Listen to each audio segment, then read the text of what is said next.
Good morning class. देखिए आज हम इलेक्ट्रिक फील्ड के बारे में बात करेंगे। आज 18 है और हम पढ़ रहे हैं विद्युत क्षेत्र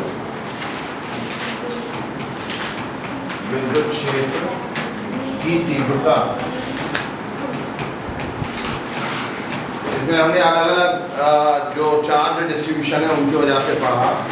इसमें जो हम पढ़ रहे थे वो है विद्युत द्विध्रुव के कारण, विद्युत द्विध्रुव के कारण ड्यू टू इलेक्ट्रिक डाइपोल। उसमें 3 सिचुएशन थी, एक यहाँ था, एक यहाँ था और एक यहाँ है। ये P है, ये P है, ये P है। तो हमने 2 सिचुएशन में इलेक्ट्रिक फील्ड इंटेंसिटी का डेरिवेशन किया। पहला था अक्षीय रेखा पर, अक्षीय रेखा पर, अक्षीय रेखा पर means on axial point. Axial point हमने देखा, ये हमारा डाइपोल है, ये -q है, ये +q है।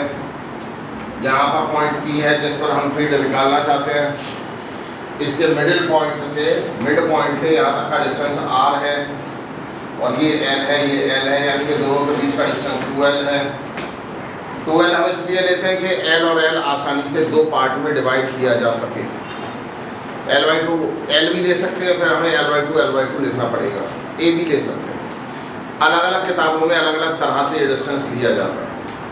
तो अभी हमने कहा कि ये 2l है और यहाँ से यहाँ तक r है, तो E का वैल्यू यहाँ आया था, E = 1/4πε0 2p/r³, 2p/r³ न्यूटन पर कूलम N/c आया, 2p/r³ N/c आया, राइट। इतना था। क्या इसकी बात सबको समझ में आ गई? ये बहुत सिंपल थिंग थी, हमने कर लिया था, इससे डेरिवेशन इसका किया था। दूसरा हमने इसी में लिया था ऑन इक्वेटोरियल लाइन।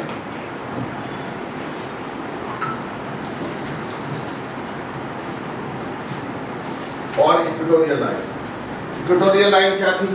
ये हमारा डाइपोल है, ये -q है, ये +q है, दोनों के बीच का डिस्टेंस 2l है। यहाँ इस पॉइंट पर ले रहे हैं। ये पॉइंट मिडिल बिंदु से आप दूरी पर था, ये l है, ये l है। तो ये डिस्टेंस हमें पता लग गया था r² + l²। यहाँ पर जो फील्ड इंटेंसिटी निकला था वो था E = 1/4πε0 p/r³ N/c न्यूटन पर कूलम, N/c न्यूटन पर कूलम p/r³। तो p/r³ निकला। हमने ये देखा पहले का आधा था, एक विशेष डिफरेंस और था इसमें।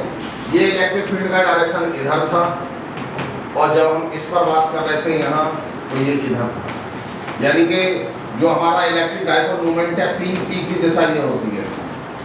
P की दिशा में ही इलेक्ट्रिक फील्ड इंटेंसिटी था जब हम एक्सियल लाइन, अक्षीय रेखा पर चल रहे थे। अक्षीय रेखा पर जब हमने इलेक्ट्रिक फील्ड इंटेंसिटी निकाला तो उसकी दिशा वही थी जो इलेक्ट्रिक डाइपोल मोमेंट की दिशा होती है, P की दिशा जो। ये दिशा देख रहे हैं, ये इधर है, ये भी इधर। लेकिन जब हमने निरक्षीय रेखा पर इसे निकाला तो बच्चों हमने ये देखा कि इसका जो डायरेक्शन है वो इधर है। यानी कि जो electric field, electric dipole moment की डायरेक्शन है ये है और इसकी डायरेक्शन ये, दोनों अपोजिट। तो डायरेक्शन अपोजिट है और हाफ है, ये दोनों चीज़ें ध्यान रखना। अब हम निकालना आज हम सीखेंगे कि इलेक्ट्रिक फील्ड इंटेंसिटी जब हम जनरल लाइन पर, किसी भी लाइन पर इलेक्ट्रिक फील्ड इंटेंसिटी निकाल रहे हो तो किस तरह से डेरिवेशन होगा। देख रहे हैं, देखो मान लीजिए ये हमारा डाइपोल है, ये -q है, ये +q है, ये हमें पता है। बीच का डिस्टेंस 2l है, ये O है। ये एक्सियल लाइन है, ये इक्वेटोरियल लाइन है। यहाँ पर हमें पता था E = होता है क्या, 1/4πε0 2p/r³। यहाँ पर हमें पता है क्या होता है, E = होता है 1/4πε0 p/r³। अब हम निकालना चाह रहे हैं यहाँ इस पॉइंट पर, राइट। ये पॉइंट मान लिया ये अल्फा है, इसे इस डायरेक्शन में रिजॉल्व करेंगे तो ये इधर आ जाएगा क्या, इसे E1 कह लो, equal to 1/4 pi epsilon nought आ जाएगा, 2p अपॉन r क्यूब आ जाएगा। और उधर रिजॉल्व करके जा रहे हैं, किसी भी वेक्टर को जिस डायरेक्शन में रिजॉल्व वियोजित करना होता है उसके cos थीटा से मल्टीप्लाई कर देते हैं। क्या करते हैं? cos थीटा से मल्टीप्लाई कर देते हैं। तो हम इसे cos थीटा से मल्टीप्लाई कर देंगे, यहाँ जाएगा cos ऑफ एल्फा। अब ये वाला एंगल हमारा 90 माइनस अल्फा बचा। अब इसे रिजॉल्व करके लाएंगे इधर, इसे हमने P2 कह दिया। P2 इधर रिजॉल्व करके लाएंगे तो ये आएगा क्या? P2 इज इक्वल टू आ जाएगा 1/4 पाई एप्सिलॉन नॉट आ जाएगा, 2p upon p upon r cube आ जाएगा और sin अल्फा आएगा। क्योंकि जब ये वाला एंगल बचेगा 90 माइनस ऑफ अल्फा, इसे रिजॉल्व करेंगे उस डायरेक्शन में। तो ये हमारा cos of 90 minus alpha sin alpha होता है, cos of 90 minus alpha sin alpha होता है। और cos से मल्टीप्लाई करना होता है। जब किसी भी वेक्टर को किसी विशेष दिशा में वियोजित करना हो तो उसके cos से मल्टीप्लाई कर देते हैं, तब उसके cos से गुणा कर देते हैं, तब उसके cos से गुणा कर देते हैं। बात क्लियर हो गई? तो अब ये दो वेक्टर हो गए, जो रिजल्टेंट आएगा वो ये होगा E। तो E का वैल्यू आएगा बच्चों, वो आएगा under root of E1 square plus of E2 square. अब E1 ये है और P2 ये है, ये रखना है, ये उतार लीजिए इतना। ये E1 है और ये E2 है, इसका वैल्यू यहाँ रख देंगे तो E इक्वल टू आ जाएगा, बोलना नहीं है, E इक्वल टू आएगा 1/4 pi epsilon nought 2p upon r cube cos of alpha का square plus 1/4 pi epsilon not p upon r cube sin of alpha का स्क्वायर। नोट कर लीजिए, ये नोट कर लेंगे तब आपको पता चलेगा।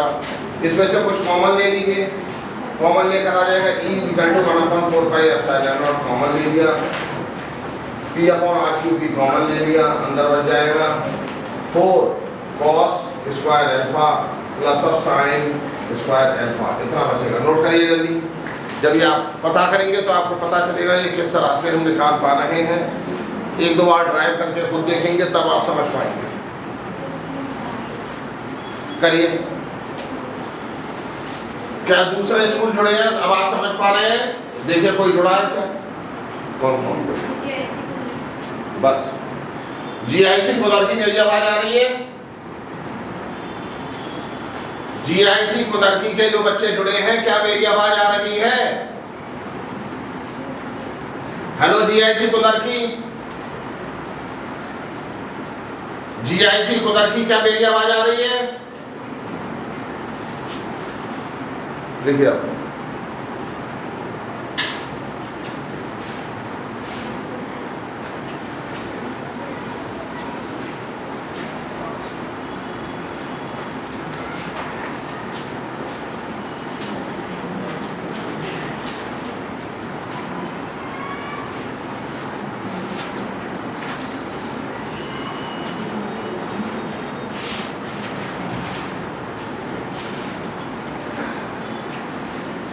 तो इसे हम दोबारा और देखेंगे, यहाँ E इक्वल टू आ जाएगा 1/4 पाई एप्सिलॉन नॉट आ जाएगा, p अपॉन r क्यूब आ जाएगा।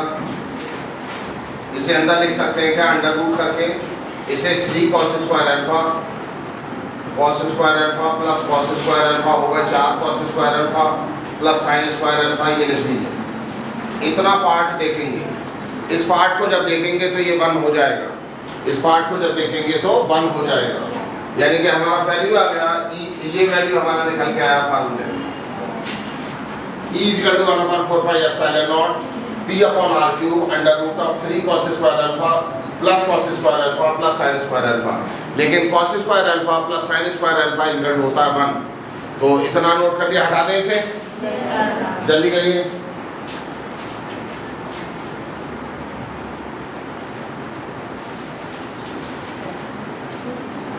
देखिए, तो हमारे पास आ गया क्या? E का वैल्यू आ गया 1/4 पाई एप्सिलॉन नॉट आया, p अपॉन r क्यूब आया, अंडर रूट आया 3 cos स्क्वायर अल्फा प्लस 1, इतना वैल्यू हमारा आ गया। किसका? ये electric field intensity on general line है, किसी भी रेखा पर इलेक्ट्रिक फील्ड इंटेंसिटी का वैल्यू है, राइट। इसे केस देख लेंगे, केस 1 है इसका। अगर अल्फा बराबर 0 है, अल्फा बराबर 0 है तो हमने अल्फा लिया क्या था, ये था हमारा, ये अल्फा था। अल्फा बराबर 0 होने पर ये वाला पॉइंट आ जाएगा, ये कौन सा पॉइंट है, एक्सियल लाइन का। अब इसमें रख के देखें, E इक्वल टू आ जाएगा 1/4 पाई एप्सिलॉन नॉट आएगा, P अपॉन R क्यूब आएगा, अंडर रूट आएगा, ये ध्यान रखें 3 cos स्क्वायर 0 प्लस 1, cos 0 का वैल्यू 1 होता है, ये तो 3 + 1 4 हो गया, 4 का अंडर रूट 2 हो गया, तो E इक्वल टू आ जाएगा हमारे पास 1/4 pi epsilon nought 2P upon R cube आ जाएगा। E का value 1/4 pi epsilon nought 2P upon R cube आ गया, 2P अपॉन R क्यूब आ गया, राइट। तो ये हमें NYC पता लग गया, ये पहले भी हम ज्ञात कर चुके हैं। हमने जब एक्सियल लाइन पर निकाला था तब भी इलेक्ट्रिक फील्ड इंटेंसिटी का फार्मूला यही था। अब हम दूसरा इक्वेटोरियल लाइन पर निकालेंगे, मान लिया ये है, तो यहाँ पर अल्फा का वैल्यू 90 है। जब अल्फा का वैल्यू 90 लेंगे तो वह एक्सियल पॉइंट पर की जगह इक्वेटोरियल पॉइंट पर निरक्षीय रेखा पर आ जाएगा, अक्षीय रेखा की जगह निरक्षीय रेखा पर। तो यहाँ फिर इसमें रखें इस वैल्यू को, तो आ जाएगा E इक्वल टू आ जाएगा 1/4 पाई एप्सिलॉन नॉट, ऐसे ही रहेगा, P अपॉन R क्यूब रहेगा, यहाँ अंडर रूट आएगा, यहाँ 3 cos square alpha plus 1, 3 cos 90 plus 1, cos 90 का वैल्यू 0 होता है, यानी कि cos 90 3 cos square 90 plus 1, cos 90 का वैल्यू हमारा कितना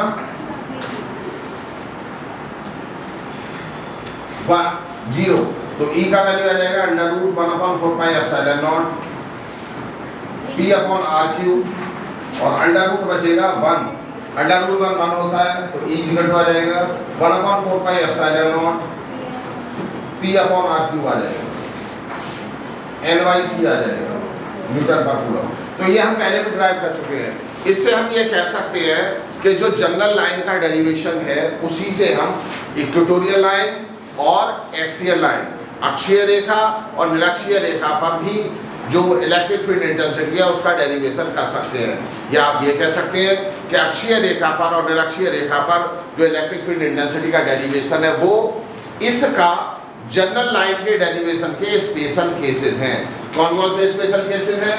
जब एक बार हमने अल्फा इक्वल टू 0 लिया और जब दूसरी बार अल्फा इक्वल टू 90 लिया, यानी कि उसी से हम ज्ञात कर सकते हैं, उसी से हम ज्ञात कर सकते हैं। इस बात को दोबारा देख लें, देखिए E का वैल्यू आया हमारे पास 1/4 पाई एप्सिलॉन नॉट आया, P अपॉन R क्यूब आया, अंडर रूट आया 3 cos स्क्वायर अल्फा प्लस 1 आया। अब फर्स्ट केस ले रहे हैं, फर्स्ट केस कर लिया जब थीटा इक्वल टू 0 रखा जो एक्सियल लाइन है। अगर थीटा इक्वल टू 0 रखा, theta equal to 0 axial line, axial line, axial line पर आएगा, थीटा इक्वल टू 0 ले लेगा तो कितना आ जाएगा इसमें रख दो। E इक्वल टू आया हमारे पास 1/4 पाई एप्सिलॉन नॉट आया, 2P अपॉन R क्यूब आया। ये हम ऑलरेडी कर चुके हैं। दूसरा केस लिख रहे हैं, थीटा इक्वल टू 90 लिखा, थीटा इक्वल टू 90 लिखने पर क्या है वो हमारा इक्वेटोरियल लाइन है, निरक्षीय रेखा है। निरक्षीय रेखा पर ये एक्सियल लाइन है, ये है निरक्षीय रेखा, निरक्षीय रेखा। तो उसके में आया E का वैल्यू आया 1/4 पाई एप्सिलॉन नॉट आया, P अपॉन R क्यूब आया, NYC आया, न्यूटन पर कूलम आया। तो ये दोनों केसेस हमारे इससे ही प्राप्त हुए हैं। ये क्या है? ये जनरल लाइन है, ये एक्सियल लाइन है, ये इक्वेटोरियल लाइन है। तो एक्सियल लाइन और इक्वेटोरियल लाइन उसके ही पार्ट हैं, एक्सियल लाइन और इक्वेटोरियल लाइन उसी के पार्ट हैं, ठीक है। अक्षीय रेखा और निरक्षीय रेखा पर इलेक्ट्रिक फील्ड इंटेंसिटी निकालना जनरल लाइन पर इलेक्ट्रिक फील्ड इंटेंसिटी निकालने के ही विशेष पार्ट हैं। कितना बात समझ में आ गया? चलिए अगले क्वेश्चन करके देखते हैं। मान लिया ये एक इलेक्ट्रॉन है और ये प्रोटॉन है, दोनों के बीच का डिस्टेंस 10 एंगस्ट्रॉम है, राइट। तो हमें पहले तो P बताइए कितना होगा, फिर एक्सियल 10 सेंटीमीटर पर, यहाँ से 10 सेंटीमीटर पर, 10 सेंटीमीटर पर P का वैल्यू कितना होगा बताएं, और इसके ऊपर भी 10 सेंटीमीटर पर P का वैल्यू कितना होगा बताएं। ये दोनों क्वेश्चन करें, चलिए करिए। अक्षीय रेखा पर 10 सेंटीमीटर, निरक्षीय रेखा पर 10 सेंटीमीटर का वैल्यू बताएं, इलेक्ट्रिक फील्ड इंटेंसिटी का वैल्यू बताएं। और ये इलेक्ट्रॉन है, ये प्रोटॉन है, दोनों इक्वल हैं और अपोजिट हैं, और कितने 10 एंगस्ट्रॉम से एक दूसरे से सेपरेटेड हैं। उन दोनों के बीच का डिस्टेंस कितना है, 10 एंगस्ट्रॉम है। एंगस्ट्रॉम का मतलब होता है 10 टू द पावर -10 से मल्टीप्लाई। एंगस्ट्रॉम का मतलब होता है 10 टू द पावर -10 से मल्टीप्लाई। तो पहला हम एक्सियल पर निकाल रहे हैं। E इक्वल होता है 1/4 pi epsilon nought 2p upon r3। तो पहले p निकाल लो, p इक्वल टू 2q है। 2q का वैल्यू कितना है, 2p का value 10 angstrom, 10 × 10 to the power -10, और q का वैल्यू कितना है 1.6 × 10 टू द पावर -19। तो इसका वैल्यू कितना हो गया 16 × 10 टू द पावर कितना -29, 10 इसमें ऐड हो गया, -19 जुड़ गया, ये हो गया, ये p का वैल्यू है। अब किस में रखेंगे, e का वैल्यू है 1/4 pi epsilon nought 2p upon r3 रख दीजिए। इसका वैल्यू है 9 × 10 टू द पावर 9, ये होता है। इसका वैल्यू 1/4 पाई एप्सिलॉन नॉट का वैल्यू कितना है, 1/4 पाई एप्सिलॉन नॉट का वैल्यू कितना होता है 9 × 10 टू द पावर 9 लिखा है। अब 2 अपनी जगह रख दिया। p का वैल्यू अभी निकाला है 16 × 10 to the power -29, 16 × 10 to the power -29 divided by r3। r कितना है 10 सेंटीमीटर, तो 10 सेंटीमीटर को मीटर में कन्वर्ट कर लें तो आ जाएगा 0.1 का क्यूब, क्योंकि ये आएगा 10/100 मीटर में, तो आ जाएगा 0.1 मीटर। तो 0.1 मीटर से ये आ गया वैल्यू। अब इसे सॉल्व कर लीजिए, ये वैल्यू आ जाएगा NYC में, न्यूटन पर कूलम में। करें आगे बच्चा,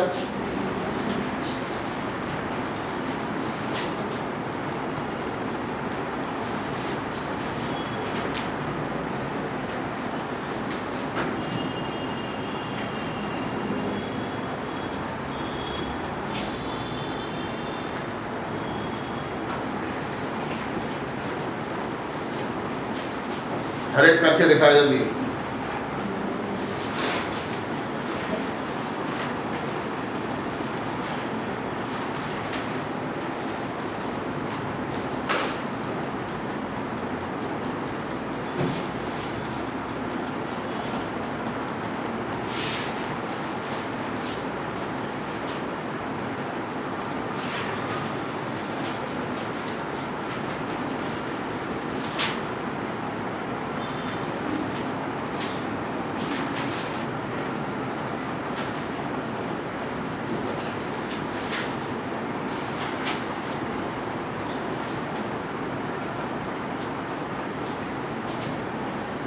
अब इसी तरह से हम करेंगे। ये तो हमारा आया एक्सियल लाइन पर। इक्वेटोरियल लाइन पर क्या आता है, E इक्वल टू आता है 1/4 pi epsilon not p upon r3। तो बस जो आया है उसे आधा कर देंगे। यहाँ डबल आ रहा है 2 मल्टीप्लाई जाइए, ये 2 नहीं आएगा, वैल्यू भर दीजिए 9 × 10 टू द पावर 9 आएगा, इंटू आएगा 16 आएगा, इंटू 10 टू द पावर -29 आएगा, फिर r³ आएगा, यानी कि 0.1 का क्यूब आएगा। सॉल्व कर दीजिए, NYC आ जाएगा। तो इस तरह से हम वैल्यूज को निकाल सकते हैं। NYC क्या है, न्यूटन पर कूलम। किसका मात्रक है, किसका मात्रक है, न्यूटन पर कूलम किसका मात्रक है, विद्युत क्षेत्र नहीं, विद्युत क्षेत्र की तीव्रता। विद्युत क्षेत्र कंसेप्ट होता है, विद्युत क्षेत्र की तीव्रता किसका मात्रक है, किसका मात्रक है, विद्युत क्षेत्र की तीव्रता कैसी राशि है? सदिश राशि है। कैसी राशि है? सदिश है। तो उसका दिशा क्या होती है? धनात्मक आवेश पर लगने वाले बल की दिशा क्या होती है? लगने वाले बल की दिशा क्या होती है? लगने वाले बल की दिशा। बात समझ में आ गया? चलिए, ये बात क्लियर हो गई। तो आपको ये समझ में आ गया होगा कि किस तरह से हम इलेक्ट्रिक फील्ड इंटेंसिटी निकालते हैं। अब हम क्या करते हैं, और कोई डाइपोल हम मान लिया, किसी डाइपोल को हमने किसी बाहरी इलेक्ट्रिक फील्ड में रख दिया तो क्या होगा? किसी डाइपोल को बाहरी इलेक्ट्रिक फील्ड में रख दिया तब क्या होगा? यानी कि dipole place in external electric field. देखिए, डाइपोल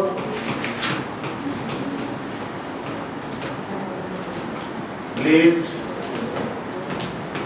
इन एक्सटर्नल इलेक्ट्रिक फील्ड।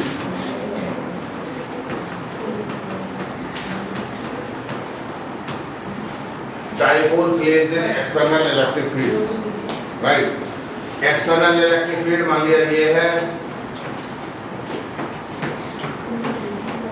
ये इलेक्ट्रिक फील्ड इंटेंसिटी के डायरेक्शन है।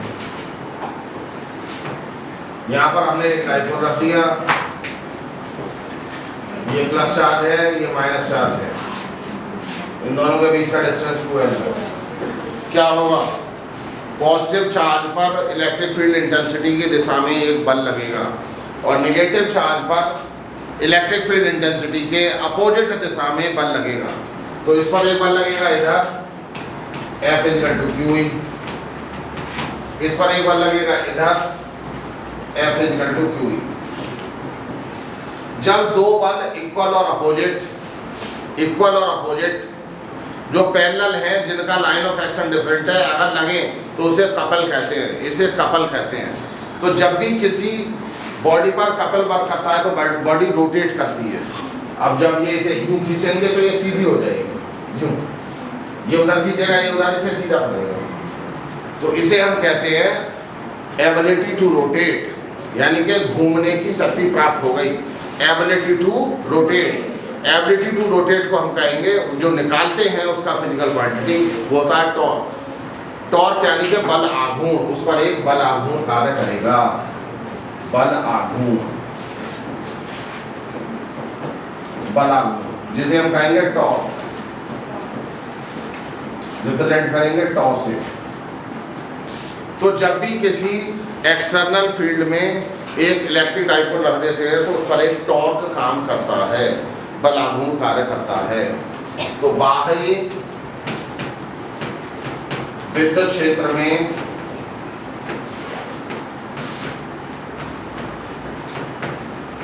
डाइपोल रखने पर उस पर एक बल आघूर्ण कार्य करने लगता है, बलाघूर्ण कार्य करने लगता है, बलाघूर्ण कार्य करने लगता है। जो बलाघूर्ण होता है टॉ बराबर होता है F × परपेंडिकुलर डिस्टेंस, फोर्स गुणा दो, एक फोर्स की मात्रा और उन दोनों के बीच का लंबवत दूरी। तो ये लंबवत दूरी है, ये इसे हमें ज्ञात करना है। ये अल्फा है, ये अल्फा इसके साथ है, तो अल्फा के सामने का साइन थीटा होता है, तो आ जाएगा 2L sin थीटा। तो टॉ का वैल्यू आ जाएगा फोर्स का value QE × 2L sin theta. 2L और Q मिलके P बन जाएंगे, 2L और Q मिलके P बन जाएंगे, Q और 2L बनके। तो टॉ का वैल्यू आ जाएगा PE sin थीटा। इसे ऐसे भी लिखा जा सकता है टॉ वेक्टर में P × E, ये बन जाएगा। और इसका यूनिट क्या होगा? फोर्स, बल आघूर्ण क्या है? बल गुणा दूरी, ये है बल गुणा दूरी। तो बल का होता है न्यूटन और दूरी का होता है मीटर, न्यूटन मीटर इसका यूनिट होगा, नोट कर लीजिए। तो जब भी किसी इलेक्ट्रिक डाइपोल को बाहरी विद्युत क्षेत्र में रखते हैं तो उस पर एक बलागुण कार्य करने लगता है जो उसे घुमाने की चेष्टा करता है और उसका value tau equal to P sine theta आता है कैलकुलेट करने के बाद। अगर थीटा बराबर 90 हो जाए तो टॉ मैक्सिमम होगा और थीटा बराबर 0 हो जाए तो टॉ मिनिमम होगा। नोट करें, टॉ मैक्सिमम इक्वल टू होगा पीई और ये आएगा थीटा इक्वल टू 90 होने पर। टॉ इक्वल टू मिनिमम होगा इक्वल टू 0 कब आएगा? थीटा इक्वल टू 0 होने पर। तो दो कंडीशन इसकी आएंगी कि अगर थीटा 0 है तब क्या होगा और थीटा 90 है तब क्या होगा। इन दोनों केसेस में हम टॉ का वैल्यू निकाल सकेंगे। जल्दी करें।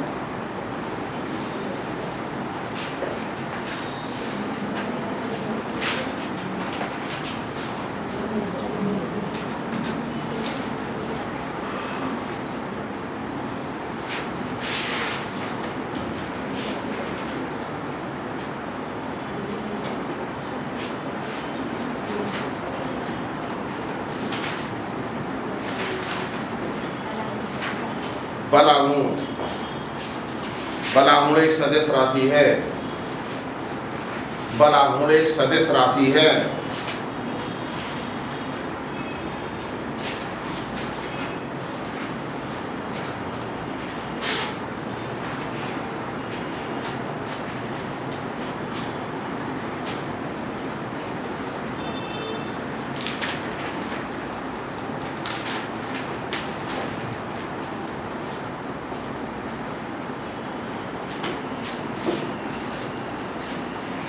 बात क्लियर हो गई? इसके आगे की क्लास कल पढ़ाएंगे। इतना सारे बच्चे कल करके आएंगे। बात क्लियर है?